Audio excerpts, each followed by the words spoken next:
Assalamualaikum warahmatullahi wabarakatuh. Selamat pagi, salam Pancasila, salam Indonesia untuk mahasiswa, mahasiswi di Prodi.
Ya, karena di dalam era pandemi ini justru kita harus mendalami sebuah pengobatan. Sekilas bahwa terkadang seperti ini. Kita lihat ketika ada yang mengalami sakit, di sini ada sakit stroke, kemudian ada pasien kanker, atau pasien satu ini nih, pasien kesurupan. Nah, ini tentunya tidak bisa mendapatkan pengobatan berupa obat saja. Jadi pada kenyataannya mungkin adik-adik sendiri menjumpai di lapangan, atau bahkan saya menjumpai di lapangan, kita semua ya di sini mungkin penontonnya dari seluruh Indonesia, ketika keluarga kita atau orang terdekat kita atau tetangga kita mengalami sakit stroke, bingung setelah berobat dari medis di rumah sakit, pulang masih belum sehat sempurna. Yang kanker juga sudah mengalami pengobatan, kemoterapi dan lain-lain, dan menuju sudah botak di sini, dari tadinya cantik juga tidak sembuh. Dan apalagi ketika ada yang mengalami kesurupan, tentunya tidak bisa hanya menelan obat paracetamol misalnya, tentunya tidak bisa. Disinilah pentingnya kita mengetahui suatu metode pengobatan lain ya, dengan pendekatan lain ya. Tapi artinya kita tidak harus bersifat mistis ya, tapi ini masih bersifat science ya, lebih mendalam lagi, dan adalah modal bagi kita semua ketika sudah terjun di lapangan. Jadi tidak memandang suatu pengobatan kepada satu titik saja.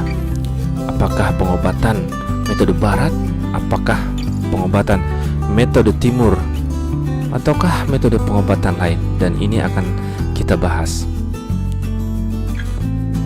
Apa itu CHAMS? Yaitu Therapies Labeled as Complementary and Alternative Medicines. Nah, kita singkatnya mudahnya sebut CHAMS sajalah ya. Jadi suatu kita bilang metode yang memudahkan, bahkan saling melengkapi dalam dunia pengobatan. Biasanya sih di lapangan udah ke dokter, udah konsultasi ke apoteker, nggak selesai, lah lari-larilah ke sini. Kita sebutnya di lapangan pengobatan alternatif seperti itu. Tapi tidak sedikit pula yang menimbulkan malah justru pasien semakin parah. Yang mana yang benar, pengobatan alternatif atau pengobatan dengan metode konvensional dengan obat? Tentunya kita harus mempelajari filosofi dari macam-macam metode pengobatan CHAM ini ya, karena tujuannya bagus, adalah untuk menegakkan healthcare system ya, tujuannya itu.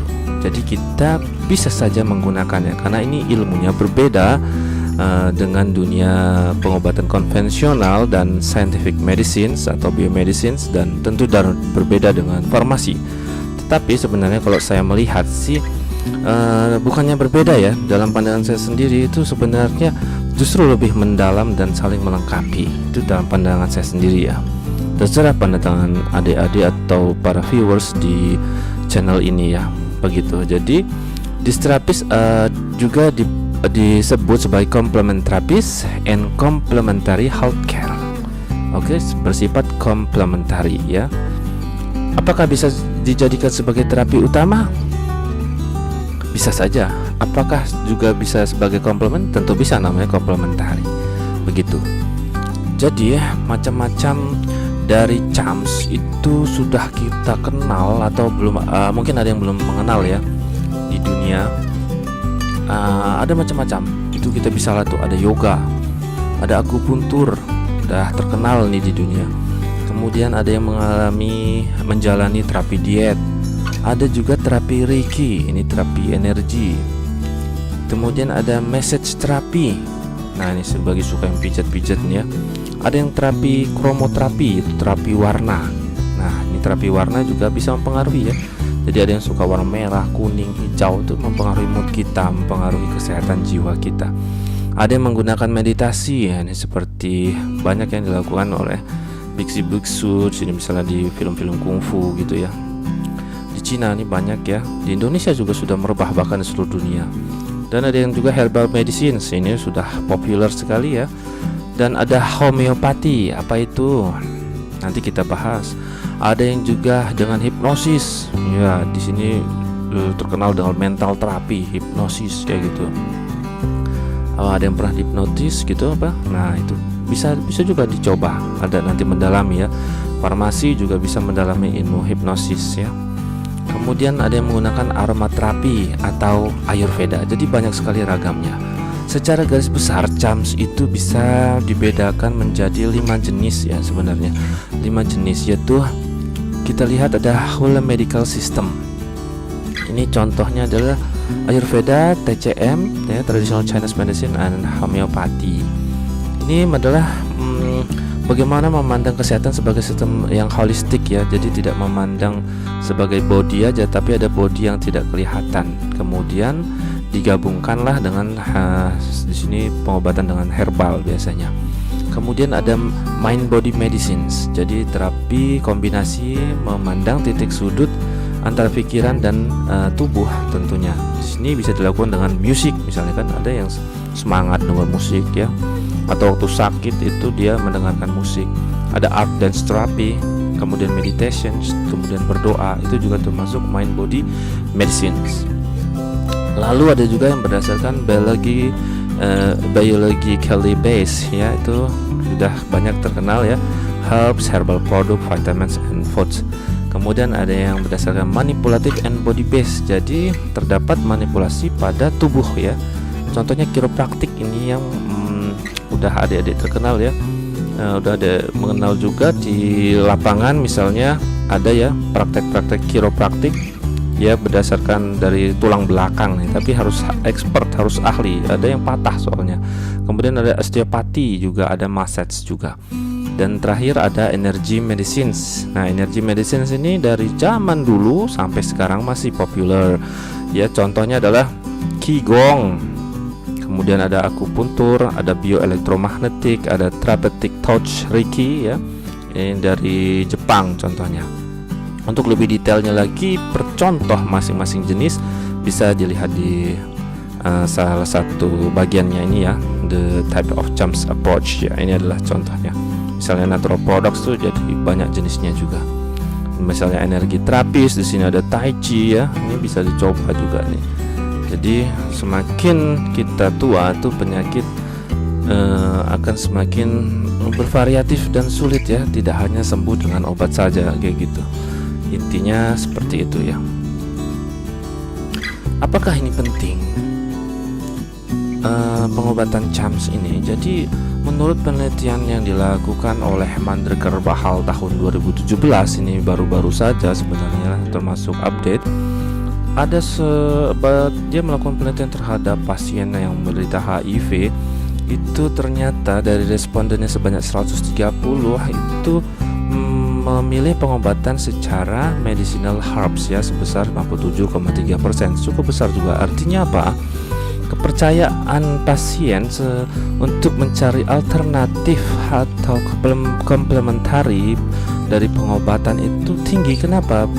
Tentunya berharap pada suatu titik kesembuhan ya. Jadi akan mencoba segala caranya. Entah itu dari spiritual terapinya, ada juga yang menjalaninya ternyata dari terapi HIV ada yang menjalani sebagai psikoterapinya, ada yang menggunakan energi terapis, dan juga ada yang menggunakan alternatif lain di sini. Yang tadi itu yang masih tergolong dalam 5 jenis cam tadi. Jadi medicinal herbs ini masih menjadi suatu kepercayaan, sehingga disitulah pentingnya ilmu farmakognosi dengan adik-adik mengenal kandungannya, efek terapinya, mekanisme konstituennya, dan lain-lainnya. Disinilah titik penting arti dari cam itu sendiri. Oke. Lalu sebelum mengenal CHAMS, memang kita mendasari dulu bahwa nanti di bawah slide ini, di slide selanjutnya akan dibahas tentang apa itu ada tubuh eterik, ada tubuh energi kayak gitu. Jadi salah satu terapi energi ya di sini berpandangan pada tubuh kita manusia itu terdiri dari atas tubuh energi. Jadi tubuh kita jika dilihat akan mengandung aura dan cakra seperti itu. Jadi ini adalah pusaran energi. Cakra adalah pusaran energi seperti ini yang lebih inti dari tubuh manusia.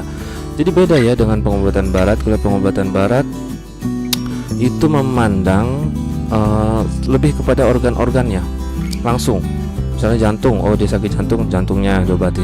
Tetapi kalau pengobatan secara komplementari dan alternatif, ini adalah mengkaji dari roots, benar-benar roots dari dalam energinya, sehingga setelah diinterpretasi melalui energi ya, didapatlah skema pembedahan body seperti ini. Jadi tubuh bisa terdiri dari cakra dan aura. Cakra itu cakra utama ya, terdiri dari 7, yaitu cakra di sini the first cakra, base of root, cakra dasar ya dekat di tulang ekor. Kemudian second cakra ini dekat kelamin atau prostat ya. Kemudian ada third cakra solar plexus, ini dekat pusar. Kemudian the fourth cakra adalah cakra jantung ya di sini.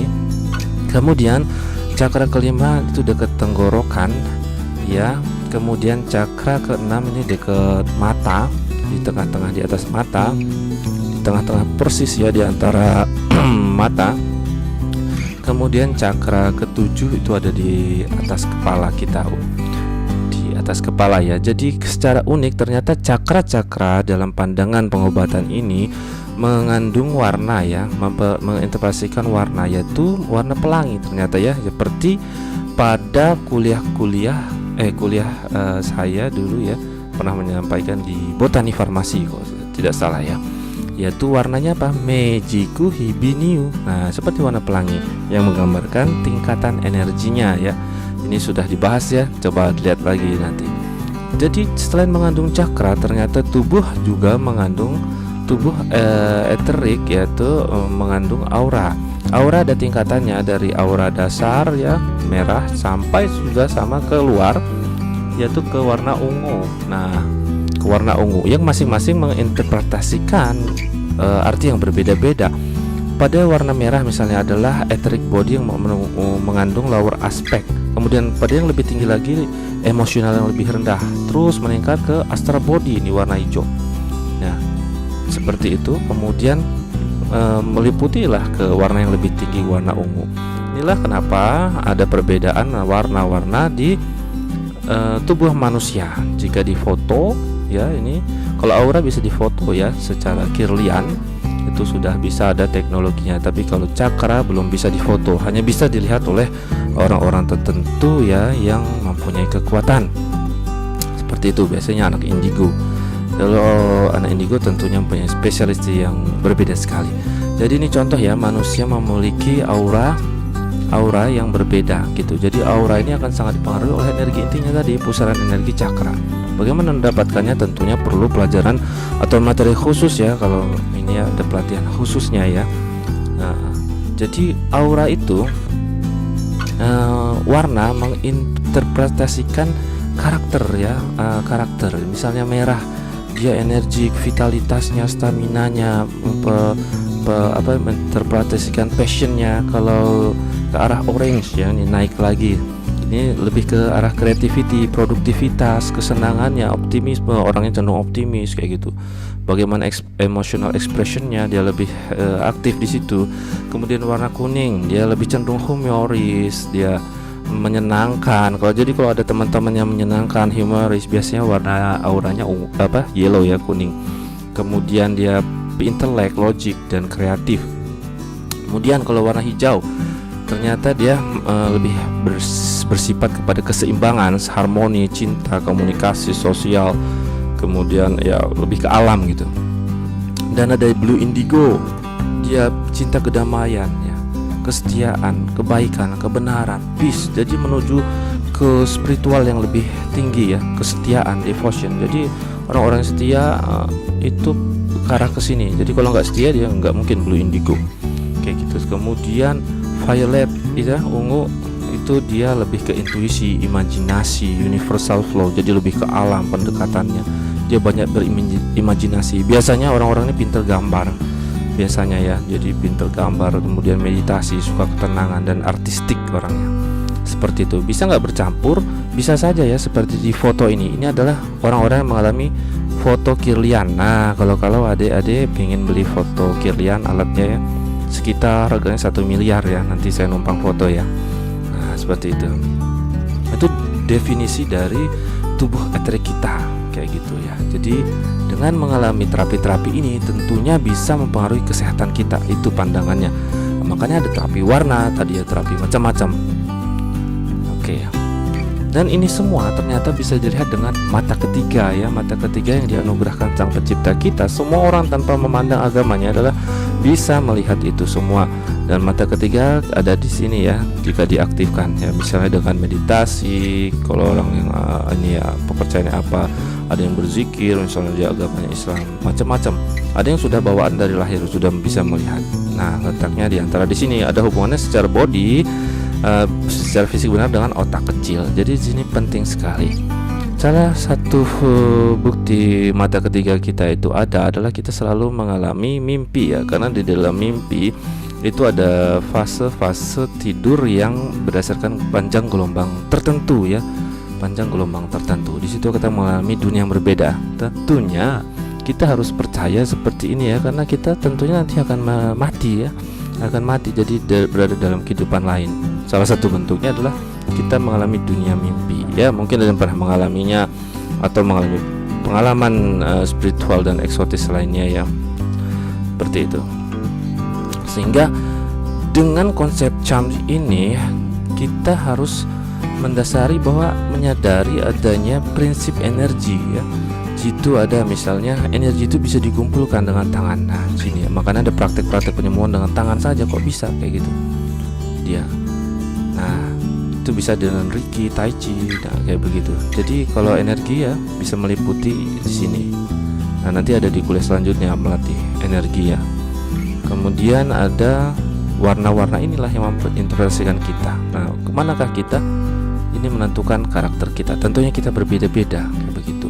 Sehingga pengobatan ini mengacu kepada penilaian manusia secara utuh keseluruhan sebagai bagian dari alam, sebagai bagian dari universe ya. Di sini ada gambarnya ya. Jadi berhubungan antara cakra ini sama universe, berhubungan. Energi dari universe masuk melalui cakra mahkota dari sini ya, dari atas seperti itu, menyeimbangkan. Begitu dasar salah satu yang digunakan dari beberapa pengobatan di bawah ini nanti, ataupun yang tidak dibahas di sini karena masih banyak sekali ya, kita hanya membahas sedikit. Jadi dari charm yang akan kita bahas itu ada beberapa jenis. Pada pertemuan ini hanya 3, nanti akan dilanjutkan ke pertemuan kedua. Dan pada pertemuan ini yang akan dibahas ada medical herbalism, kemudian homeopathy, dan anthroposophical medicine. Lalu akan dilanjutkan pada floral remedy therapy dan aromaterapi pada pertemuan selanjutnya ya, tapi masih dalam satu rangkaian. Karena memorinya begitu besar ya, nih saya menguploadnya ya. Oke, yang pertama adalah medical herbalism. Siapa yang tidak kenal medical herbalism? Inilah yang sering kita lakukan dalam praktikum-praktikum, dalam terapi setiap hari juga ya, di lapangan. Kalau ada yang sakit juga seperti itu ya. Jadi di Inggris itu sudah juga terjadi di negara maju ya. Jadi pada second century after decade ya, ini sudah terjadi sejarahnya itu. Jadi sudah bagian dari pengobatan di Inggris juga, bukan hanya di Indonesia. Jadi dunia saling mempengaruhi. Dia memandang suatu pengobatan ya bahwa penyakit itu terjadi karena adanya ketidakseimbangan antara temperaments dan bodily humors di sini, temperaments. Kemudian herbs were used to correct the imbalance. Jadi lanjut lagi ya, jadi kepotong. Herbal itulah yang akan digunakan untuk memperbaiki ketidakseimbangan yang terjadi. Jadi sifatnya adalah heating or cooling ya. Contoh cooling herbs such as peppermint itu untuk merawat kondisi panas, hot secara energi. Contohnya adalah fever, demam. Seperti itu. Jadi di dalam Inggris, di negara Inggris pun itu pengobatan medical herbalism juga mereka saling belajar juga dari Amerika, dari ini. Jadi terjadi lintas pembelajaran di negara Eropa atau Amerika itu ya, saling mempengaruhi. Kemudian ya, gimana modern herbalism itu kan tadi sejarahnya. Modern herbalism itu jadi dilakukan oleh medical herbalist ya, mendasarkan ilmu pada ilmu-ilmu tradisional. Bedanya sekarang sudah mengacu pada penilaian asesmen yang dilakukan secara konvensional juga. Jadi menggunakan diagnostic tool seperti pengukuran tekanan darah kayak gitu ya. Jadi sudah modern juga dikombinasi. Nah, dan juga sudah mengembangkan kepada kontrol clinical trials seperti itu. Nah, jadi pada pengobatan modern herbalism pandangannya seperti apa? Jadi pasien psikologi and emotional itu dipandang yang mempengaruhi kesehatan ya. Inilah yang dipertimbangkan akan menghasilkan terapi holistik ketika pasien mengalami psychological and emotional permasalahan itu. Kemudian herbalis di sini memilih herbs yang sesuai pada individu. Ya, jadi berbeda-beda. Dengan orang yang gejalanya sama, dia akan menerima pengobatan herbal yang berbeda. Nah, dengan kombinasi yang berbeda. Ini karena dia bersifat pengobatan holistik. Kemudian dia herbalis juga berusaha mencari sebab ya, the underlying cause, apa sebenarnya penyebab penyakit itu, sehingga akan mempengaruhi treatmentnya. Jadi akan sangat berbeda per individu. Dan herbal itu digunakan untuk menstimulasi penyembuhan, kemudian memperbaiki sistem dari tubuh dan memperbaiki sistem-sistem yang rusak, kemudian yang akan mempengaruhi simptomnya. Jadi kerjanya dari dasar baru ke permukaan kayak gitu. Yang dimana herbal itu juga ditujukan untuk mengeliminasi dari toksin dan menstimulasi circulations yang terjadi, sirkulasi energi, sirkulasi peredaran darah. Jadi ada dua. Nah, the intentions is apa? Tujuannya to provide long term relief. Jadi supaya penyembuhannya itu dalam jangka waktu lama. Begitu. Jadi tentunya pengobatannya tidak cepat kayak gitu dengan pengobatan konvensional sekarang. Lalu jadi pengobatan ini memandang bahwa konstituen atau kandungan yang berbeda dalam setiap tanaman itu diduga ya beraksi secara sinergis dan menghasilkan efek yang positif, yang menguntungkan ya. Jadi saling menguntungkan. Jika ada efek dari salah satu konstituen yang tidak menguntungkan, maka ada konstituen lain yang mengeliminir kemampuan merusak dari konstituen lain itu yang merusak. Nah, sehingga dia disebut side effect eliminating system. Itulah kenapa orang cenderung percaya kepada herbal. Jadi dia bersinergi. Bahkan terkadang itu ya dalam pandangan ini lebih utama dibandingkan dalam single kayak gitu, single agents ya kayak gitu, karena dia juga bisa digabungkan dengan kombinasi dari herbal. Selain dari satu herbs, ada konstituen yang bersinergi atau kombinasi dari herbal itu sendiri. Nah, itu dari pandangan herbalism ya, medical dan modern herbalism. Kondisi-kondisi apa yang bisa dirawat ya, yang bisa ditreatment dengan medical herbalism ini? Jadi para medical herbalist tentunya menerapi untuk penyakit-penyakit akut sampai kronik juga. Akut contohnya di sini ada infeksi.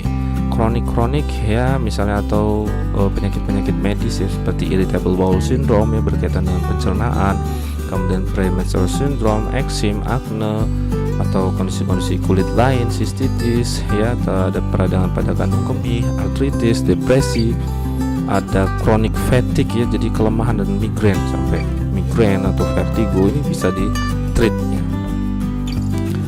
Nah, bagaimana herbalist prescription-nya?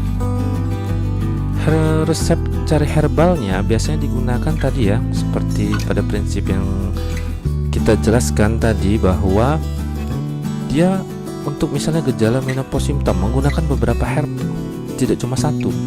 Jadi kombinasi, tidak cuma satu. Stres ini ya, tidak cuma satu. Dan masing-masing, ingat ya, masing-masing individu menerima resep yang berbeda-beda ya, resep yang berbeda-beda tergantung kondisinya, karena dia memandang tubuh itu beda ya, terdiri dari apa? Temperaments and body tadi, humors tadi. Seperti itu. Nah, bagaimana sih kalau kita melakukan perbandingan antara herbalism dengan rational fitoterapi? Jadi intinya herbalism pertama memandang bahwa sinergi and additive effects, jadi efek sinergi dan aditif terjadi between herbal constituent. Padahal kalau rational terapi, fitoterapi maksudnya, dia harus mencari buktinya. Nah, kemudian herbalism, dia memandang pengobatan secara holistik. Holistik itu berarti berdasarkan individualistiknya masing-masing, baru ngeresepin. Kalau ini tidak holistik, berdasarkan gejala saja. Kemudian preparations biasanya dia diformulasikan dalam bentuk tinctur. Kalau rational terapi, fitoterapi, dia bisa diberikan sebagai tablet, kapsul biasanya. Kemudian kalau herbalism, dia menggunakan kombinasi dari herbs tadi ya, kombinasi bukan single. Tapi kalau rational fitoterapi dia menggunakan single herbs. Kemudian dia prinsip-prinsipnya masih bertentangan dengan standarisasi dari tanaman ya. Kalau rational fitoterapi karena sudah berdasarkan evidence, dia menggunakan standar dari pembuatan ekstrak kayak gitu dari tanaman yang akan dijadikan pengobatan, seperti itu. Kemudian kalau herbalism dia tidak belum banyak ya bukti scientifically-nya, sedangkan kalau rational fitoterapi sudah berdasarkan science based approach-nya.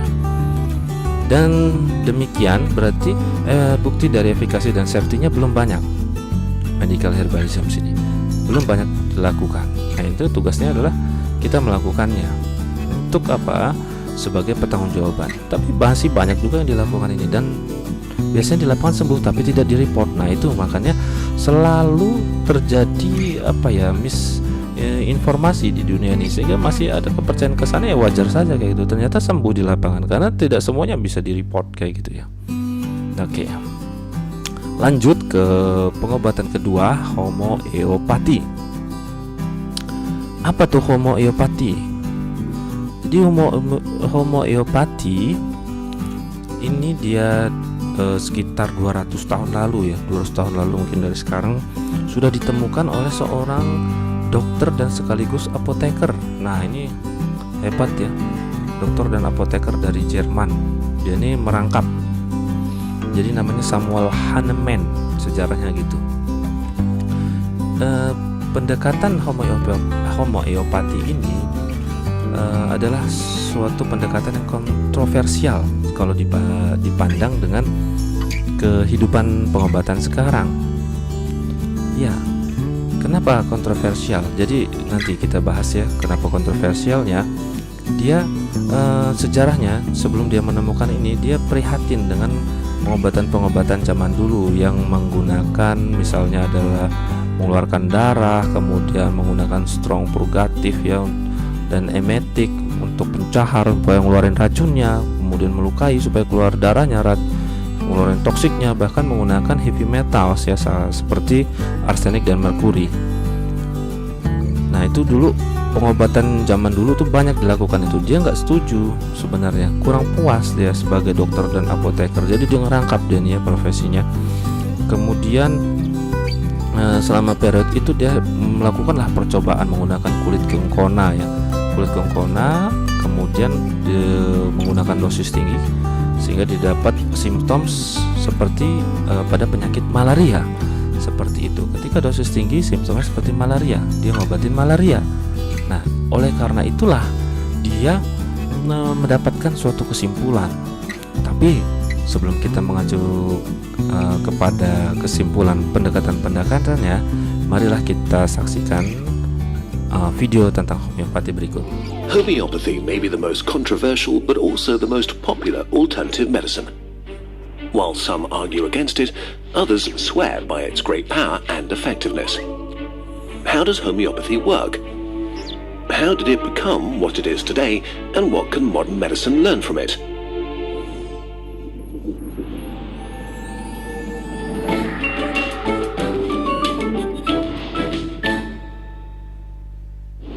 The first principle of homeopathy is like cures like. Remedies use ingredients that cause the symptoms you want to cure. In practice, that means that remedies against fever could, for example, be made from belladonna, which also causes fever. A mixture based from bee venom is used to treat itchy swellings, and so on. The second principle is a special method of preparation called potentization. The idea is that diluting and agitating the ingredients activates their curative powers and enhances their effect. To do this, the ingredient is dissolved in alcohol or distilled water. Homeopaths take 1 part of the solution and mix it with 9 parts of water, diluting it down to 1/10 of its original concentration and shaking it. What you have now is a 1x potency, 1 part ingredient and 9 parts solvent, named after the Roman numeral X for 10. Now this process is repeated. Take 1 part, mix it with 9 parts of pure water and shake it vigorously. Now you have 2x. You do this again and again until you reach the desired grade of potency. The finished remedy is then taken orally, or sometimes it's applied as little sugar pellets that are sold as globuli. A 20x potency, for example, is like dissolving 1 aspirin pill in the water volume of the whole Atlantic. But many are much more extreme, like 30C, for example. C means that the mixture has 1 part ingredient and 99 parts water. So the commonly sold 30C mixture means 1 part ingredient and 1 million billion parts of water. If we wanted a globuli pill with a single atom of the original ingredient, then our pill would be the diameter of the distance between the Earth and the Sun. 150 million kilometers. A pill so massive that it would collapse into a black hole under its own mass. Because of this, potentization is one of the biggest criticisms of homeopathy. The extreme dilution is supposed to make the ingredients more potent, but on a physical level, this doesn't really make sense. Most homeopathic remedies are diluted so much that not a single atom of the active ingredient is left in them. The explanation of why the mixtures still work is that shaking the mixture after every dilution leaves behind a spirit-like essence of the ingredient. Basically, the idea is that water remembers what was put into it.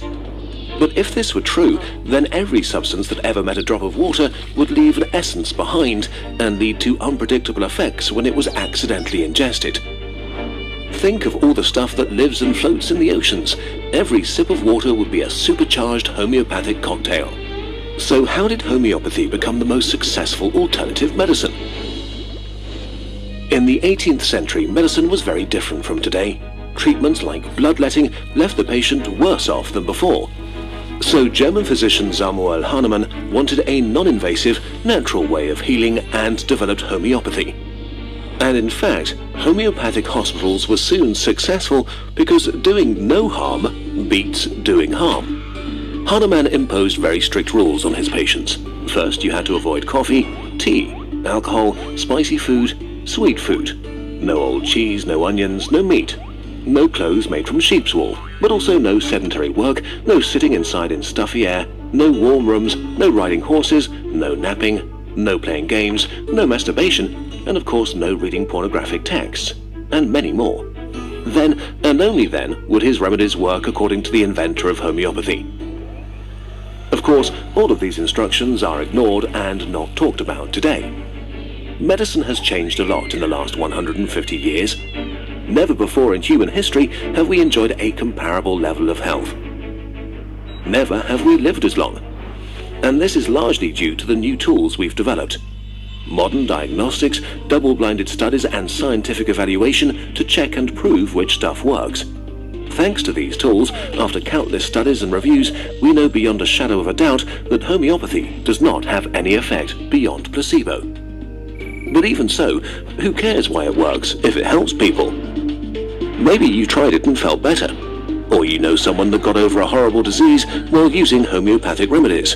And there are plenty of reports of it working for children and animals. What do we make of these experiences? The placebo effect is very real and not imaginary. No matter how smart you are, you're not immune to it. If people believe that something will help them feel better, their trust alone has the desired effect. And it's been proven that the placebo effect can be transferred. Children and animals rely on their parents or keepers and are in tune to their emotions. If a parent has a lot of trust in a treatment and eases up, this can help a child relax and help relieve symptoms. This can also be observed with animals who react strongly to the body language cues of the people caring for them. But the most powerful tool of homeopathy is time. Our bodies are survival machines. Infections pass on their own after a few days. But if you take some remedy when you already feel sick and then start getting better, it feels like it did indeed cure you, or actually it would have happened anyway. The homeopathy industry likes to play the gentle alternative to Big Pharma. But the homeopathic industry is Big Pharma. Billions of dollars are made with extreme profit margins. The homeopathy industry has its own lobby organizations and fights its enemies as hard as it can. A lot of money is on the line. Globally, the market is expected to reach over $17 billion by 2024. Some critics even argue that the homeopathic industry is bad for public health because it creates distrust in proven medicine. The belief in homeopathy correlates with skepticism about vaccinations. This can discourage people to seek the help they need when their lives or the lives of their children are on the line. But there is actually a key to the success of homeopathy that we could and should copy. The first consultation with a homeopath can take hours and is very personal. For a patient who's already been on a pilgrimage from doctor to doctor, this level of attention and empathy can make a huge difference to their well-being, even if the conversation was not the point of the therapy. Modern medicine is efficient. It saves millions of lives each year. But it's also a strictly organized system. Tight budgets force doctors and nurses to deal with lots of patients. Consultations need to be time efficient, diagnoses made quickly, treatments fast, which can leave patients feeling invisible, scared, and left behind. This is what modern medicine can learn from homeopathy. It meets a human need that has been left unfulfilled. We need to make time for the individual again, see people, not numbers. But as important as empathy is, it's not a substitute for actual treatment. Faith can move mountains, but sugar water can't cure cancer. After a short break of a few years, Kurzgesagt is back in German. Thanks to the support of Funk, we have relaunched the German channel and are beginning to upload a video every 1 to 2 weeks. Besides redoing our favorite videos, there'll be a number of videos that will not exist in English for a while. Check out the channel here, tell us what you think, and subscribe and watch a few. If the channel goes well, the German videos might become a regular thing for years, and we might even do more languages.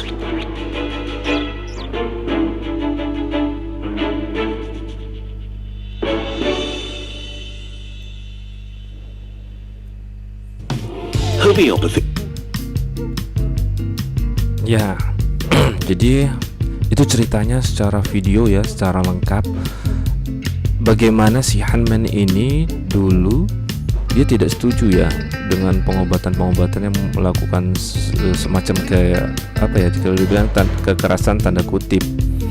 Jadi dia pinginnya adalah apa, secara yang tidak mengandung kekerasan kayak tadi ya, bisa dilihat ya, sehingga lebih aman. Bahkan dalam pengobatan homeopati ini dia dipandang tadi kalau kita melihat videonya, dia lebih menyentuh kepada feeling dari pasien dibandingkan pengobatan modern ya, yang tadi diantriin tadi kan, tidak menyentuh secara kondisi psikologi dari pasien. Karena konsultasi dengan homeopati ini bisa berjam-jam, bisa 1 jam atau lebih, dan ini akan menyentuh sisi psikis dari pasien. Nah, lanjut ya dari slide sebelumnya, bahwa ketika Hahnemann ini melakukan percobaan kulit kina, dia menyebutnya sebagai proofing ya pada healthy volunteers. Dia mengamati gejala yang timbul dengan menggunakan substance yang digunakan dengan dosis yang tinggi, sehingga dia menyimpulkan bahwa ketika sebuah substance digunakan dosis yang tinggi ternyata bisa menyebabkan gejala pada orang yang sakit ya. Maksudnya bisa digunakan untuk merawat gejala pada orang yang sakit. Jadi ketika substansi pada dosis yang tinggi pada orang yang sehat normal, dia menimbulkan gejala yang sama. Nah, dengan gejala yang sama itu dia bisa digunakan, substansi bisa digunakan untuk orang yang sakit. Makanya prinsipnya disebut di video adalah like cures like. Jadi sesama gitu. Di sana di videonya bahwa api, ada rumah kebakaran, api dipadamkan dengan api, bukan air gitu ya. Jadi dengan yang sama, tentunya sehingga di pengobatan tadi menghasilkan asap kayak gitu ya. Ada yang digigit ya, diobatinya dengan itunya lebah juga kayak gitu. Sehingga pengobatannya dengan sekarang dianggap kontroversial prinsipnya. Mungkin ya bisa saja dia berpandangan ya, tentunya dia ada landasan-landasan. Kalau kita mengacu kepada min, ketemu min jadi plus kayak gitu.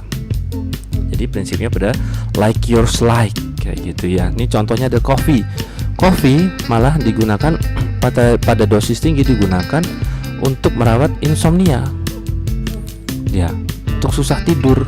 Jadi dia digunakannya. Jadi prinsipnya malah seperti itu, like yours like. Nah, menarik ya, tapi ternyata berkembang di seluruh dunia ini, masih berkembang prinsip-prinsip ini. Dan dengan memperhatikan keselamatan, si Hahnemann ini juga menggunakan minimal dose untuk meminimalkan toksisitas tentunya.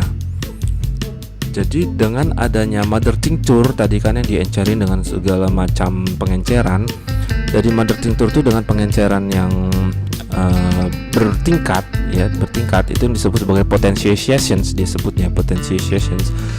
Bahkan dia menyebutnya semakin banyak dilute pengenceran itu semakin poten. Tentunya ini berseberangan dengan pengetahuan kita sekarang kayak gitu. Dan dia menyimpulkan bahwa only a single remedy, dia hanya menggunakan satu single remedy yang digunakan dalam pengobatan itu dalam satu waktu seperti itu. Ada 3 tadi ya, berarti itu prinsip homeopati. Bagaimana modern homeopati? Ini berkembang sekali ternyata di Eropa, Asia, bahkan Amerika. Tapi dengan pengecualian para homeopatizer istilahnya ya, dia tidak setuju dengan cuman penggunaan one single remedy. Mereka menggunakan banyak multi-prescribing, tidak hanya menggunakan satu begitu. Kurang setuju juga dia.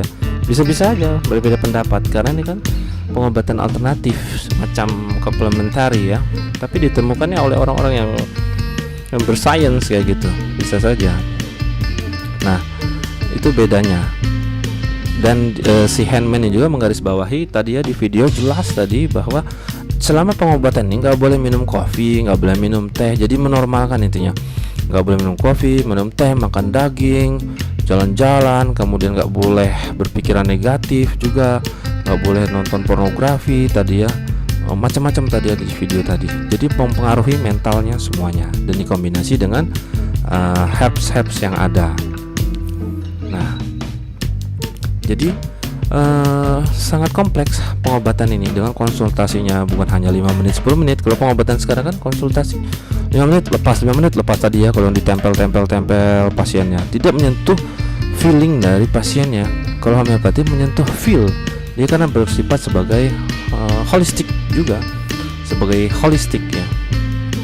Nah, illness results from the body's inability. Jadi dia memandang bahwa penyakit itu muncul dari ketidakmampuan tubuh untuk menyesuaikan faktor yang ada karena kondisi lingkungan dan juga faktor diet yang tidak diperhatikan. Diet ya, makanan, minuman tidak diperhatikan. Kemudian tanda dan gejala dari penyakit itu mempresentasikan apa ya, mempresentasikan usaha tubuh untuk sembuh itu. Kemudian pengobatan dengan homeopatik ini jadi titik tangkapnya pada menstimulasi pada energi Qi. Sebenarnya Qi kalau di pengobatan Cina ini sama aja, vital force, energi inti pada body, pada tubuh, untuk kemudian mengurangi dari simptom-simptom yang ada. Dan dia bukan lebih acting secara langsung kepada penyakit, tetapi kepada own healing, dia penyembuhan sendiri kepada vital force-nya. Dan vital force atau di sini sebut Qi ya, kalau kita gabungin dengan pengobatan Cina, energi intinya itu berbeda tiap individu. Jadi treatmentnya berdasarkan individu itu beda-beda seperti itu. Oke, pengobatan homeopati terkadang membingungkan juga sama herbal medicine. Bedanya di mana? Terkadang ya dibilang mirip kayak gitu ya. Mirip ya, mungkin beda negaranya nyebutinnya apa, beda juga sebutan. Tapi mirip, tapi prinsipnya yang tadi yang sangat kontroversial tadi ya.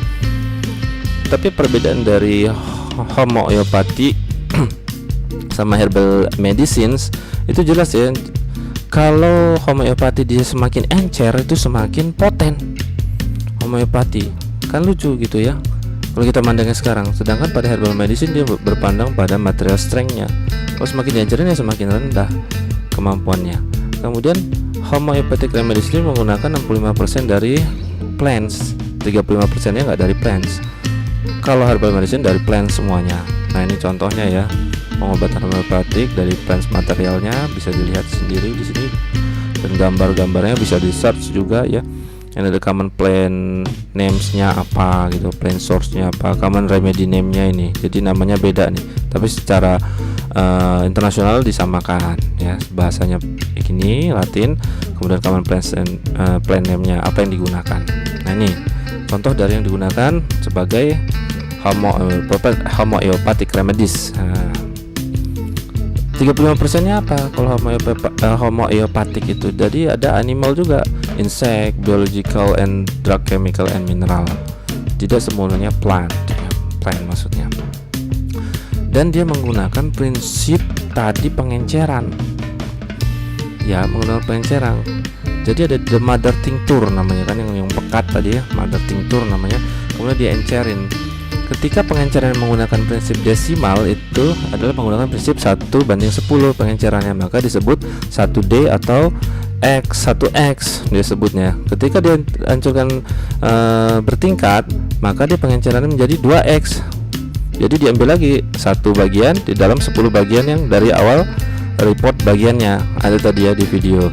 Bagaimana kalau mengacu kepada prinsip centesimal? Dia 1:100 pengencerannya, satu bagian di dalam 100 pelarut. Ketika dilakukan 2 kali, ya dia berarti jadi menjadi 2C kayak gitu ya, centesimal. Jadi pengencerannya 1:10.000 sebenarnya, seperti itu. Kalau yang tadi beda ya, 1:10. Jadi desimal 1:10, centesimal 1:100. Itu makanya ada yang namanya potensinya dikenal sebagai akonit, misalnya 3C atau 6X tadi itu. C centesimal, X tadi kan desimal. Ini persamaannya. Jadi pengencerannya sebenarnya sama. Semakin dihancurin semakin poten, dia mandang seperti itu.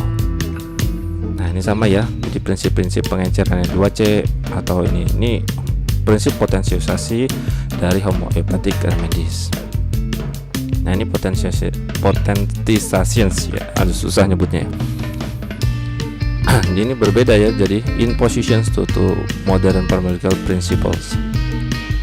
Jadi ini udah jelaskan juga bahwa tadi semakin diencerin malah semakin poten kayak gitu.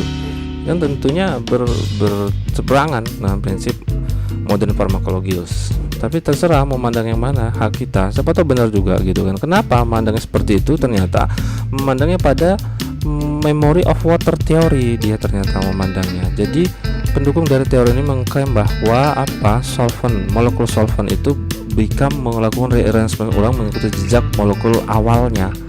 Nah, secara biologi dan kimia, menurut pandangan homeopati, secara prinsipal fisika kimianya.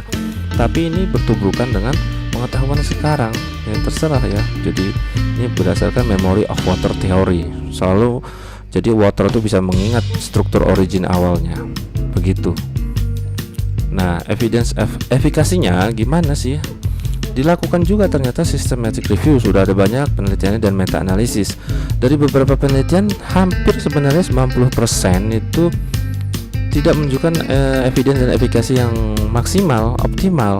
Tapi ada juga penelitian berdasarkan meta analisis menunjukkan ternyata homeopati ini berefek positif. Cuman terjadi perbedaan pendapat menganggap bahwa meta analisis itu terlalu melebih-lebihkan dari keefektifan pengobatan homeopati. Tapi pertanyaannya, kenapa banyak negara gunain ya gitu ya di negara maju begitu. Oke, kita pilih sendiri. Dan selanjutnya yang terakhir adalah anthroposophical medicine. Tentunya nih agak sedikit berbeda ya dengan homeopati, tapi ya prinsip-prinsipnya hampir sama saja, selalu memandang penyakit dan pasien atau individu secara holistik. Jadi sejarahnya ini ditemukan oleh filosofer Austrian ya sebagai esoterik. Ya, esoterik itu ahli energi ya, namanya Steiner. Dia memandang penyakit itu adalah apa ya, sebagai bagian dari human beings and the natural world. Jadi penyembuhannya ini, dan mengutamakan pada soul and spirit. Jadi tidak hanya fisik tapi juga ditentukan oleh soul and spirit. Nah, yang ada pada manusia. Ini yang disebut dengan prinsip anthroposopi atau anthroposophic medicine pengobatannya. Karena ini sejalan, didukung dengan pengetahuan-pengetahuan sekarang ya, dari pengetahuan agrikultur maupun pengetahuan pengobatan. Dia mengacu tentunya pada pikiran, perasaan, dan will atau behavior itu mempengaruhi suatu penyakit karena berdasarkan soul and spirit. Lalu dengan semakin mendalamnya pada soul and spirit, jadi dia mengeksplor how human soul and spiritual nature berhubungan dengan kesehatan dan fungsi dari tubuh gitu ya. Namun dia menggarisbawahi bahwa antropo, kita sebut antropo aja ya biar pendeknya, anthropomedicine ini adalah sebagai extensions bukan alternatif. Kalau alternatif itu kan beda. Kalau extension adalah perpanjangan, perluasan dari pengobatan konvensional, sehingga saling setelah diobati konvensional bisa di extension kayak gitu. Dan Steiner memandang pengobatan ini bahwa person itu bisa mempunyai 4 bodies tadi: physical body, etheric body, astral body, dan spiritual body yang mewakili masing-masing. Gambaran tentang 4 body ini mungkin sudah di awal, kira-kira seperti itu, sama saja. Dan dia memandang juga human being itu mempunyai 3 functional system utama, yaitu sense nervous system, reproductive metabolic systems, dan rhythmic system. Pada sense nervous system dia fokus on cooling and hardening process, itu contohnya pada development of arthritis. Pada reproductive metabolic system dia memacu pada warming and softening process, contohnya pada demam ya. Kemudian pada rhythmic system dia meliputi jantung, paru-paru, dan circulations. Dia mengatur keseimbangan 2 sistem di atasnya, sehingga ketika terjadi ketidakseimbangan di antara 3 sistem ini, itulah penyebabnya penyakit. Ini dalam pandangan antropo ya, antropo. Jadi seperti ini ya, tubuhnya terdiri dari eterik, emosional, mental, jenis fisik ya, yang meliputi berhubungan dengan apa? Bagian atas thinking, feeling, will, behavior. Nah, bagian rhythmic circulatory system ini yang mengatur ritmenya, keseimbangan di antara semuanya ini. Yang bertugas adalah nerve systems dan motor metabolic system.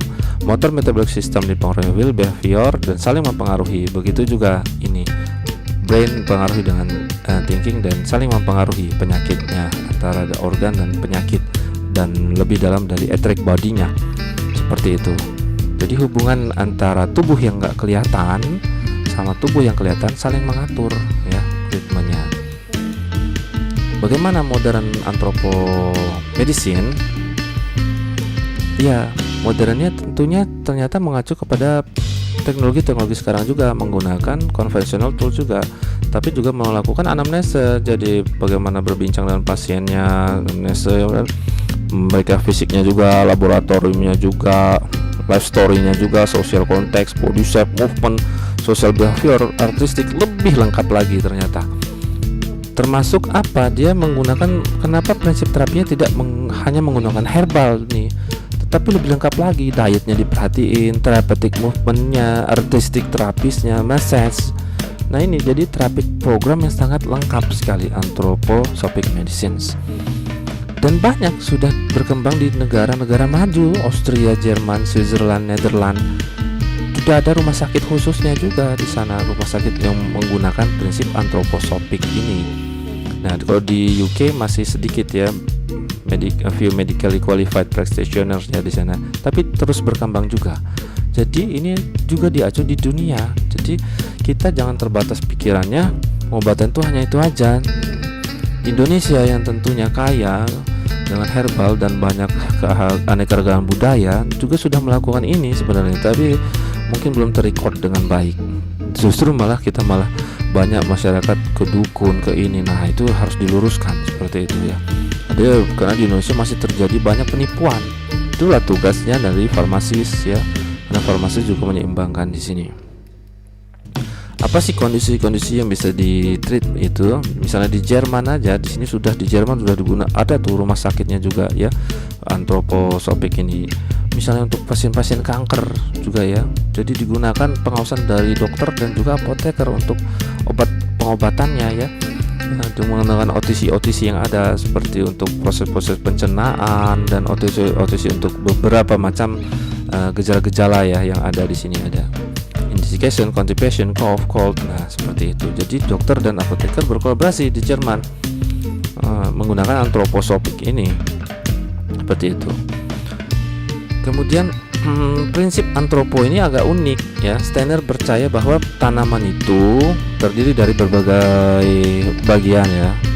Ada akar, ada daun, bunga, dan itu jumlah atau dari bagian-bagian itu tidak proporsional. Nah, ketika terjadi ketidakproporsionalan itulah yang digunakan untuk terapi. Contohnya apa di sini digunakan Nettle Ortica dioica ya. Dia itu punya banyak daun tanaman ini. Nah, padahal flower and fruitnya nggak terlalu banyak. Nah, lalu maka pada prinsip antropo ini, daun nettle inilah yang digunakan untuk kemungkinan berpengaruh terhadap medicinal terapis kayak gitu. Lucu ya, tetapi bisa saja. Karena dalam pandangan saya juga terkadang bentuk sesuatu itu dia mempengaruhi dari pengobatan ya. Bentuk dari tanaman kayak gitu, mirip apa kayak gitu ya. Itu ada lagi nanti ilmunya. Baik, jadi lebih jauh lagi ternyata prinsip dari antropo ini dia memandang tumbuhan itu berhubungan dengan 3 sistem tadi. Jadi misalnya sini adalah intinya roots berhubungan, akar berhubungan dengan sense nervous system, bunga dan buah berhubungan dengan reproductive metabolic system, dan daun berhubungan dengan rhythmic system. Nah ini daun berhubungan dengan rhythmic system, mengatur semuanya. Berarti kan leaves mengatur tadi ya, leaves mengatur rhythmic systemnya. Roots mengatur sense, berarti akar-akaran mengatur sense nervous system. Bisa jadi ya, ini benar. Kemudian flowers and fruit berhubungan dengan reproduktif, nah ya, dimana buah-buah mengandung mineral tuh dan mempengaruhi. Jadi tadi hubungan antara organ dan tubuh eteriknya tadi sudah dijelaskan. Seperti itu. Ini sebagai contoh, makanya daun nettle digunakan untuk stimulasi asimilasi dari iron, besi, anemia yang penting dalam blood circulations. Seperti itu. Jadi bukti nyatanya ini. Kemudian anthroposophic juga menggunakan kan tadi bukan hanya tanaman ya secara kompleks. Jadi menggunakan mineral juga, kalsium, iron, copper kayak gitu. Banyak jadi dia. Jadi dia adalah terapi yang sangat kompleks gitu. Ya, jadi adalah terapi extension ya mana kan? Seperti itu.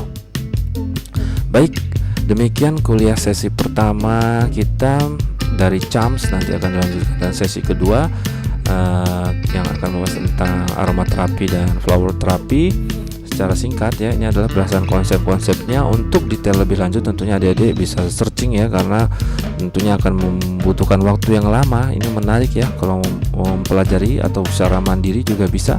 Saya juga ada buku-bukunya ya, PDF kalau mau nanti. Mudah-mudahan kuliah ini dapat bermanfaat, dan ingat selalu pada prinsip terapi semua ini dia memerlukan keseimbangan antara manusia dan alam dengan berdasarkan energi-energi yang terlihat atau tidak terlihat. Mudah-mudahan bermanfaat. Salam apoteker Indonesia, salam farmasi.